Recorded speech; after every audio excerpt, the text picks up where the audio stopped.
UDF സർക്കാരിന്റെ കാലത്ത് കാരുണ്യ ചികിത്സാ പദ്ധതിയുടെ ആനുകൂല്യം അർഹരായവർക്ക് ലഭിക്കാത്തതിൽ ക്രമക്കേട് ആരോപിക്കുന്ന പരാതിയിലാണ് വിജിലൻസ് പ്രാഥമിക അന്വേഷണം നടത്തിയത്.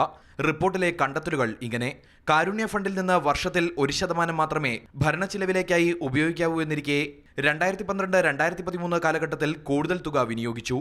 പദ്ധതിയുടെ ആദ്യഘട്ടമായിരുന്നതിനാലാണ് ഇതെന്നാണ് വിജിലൻസിന് ലഭിച്ച വിശദീകരണം. ഈ തുക പദ്ധതിയുടെ അന്നത്തെ നോഡൽ ഓഫീസറിൽ നിന്ന് ഈടാക്കണം.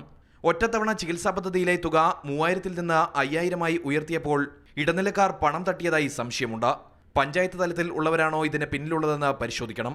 ഒരു സാമ്പത്തിക വർഷത്തിൽ പോലും പദ്ധതി സംബന്ധിച്ച് കൃത്യമായ ഓഡിറ്റിംഗ് നടക്കാതിരുന്നത് ഗുരുതര വീഴ്ചയാണ്.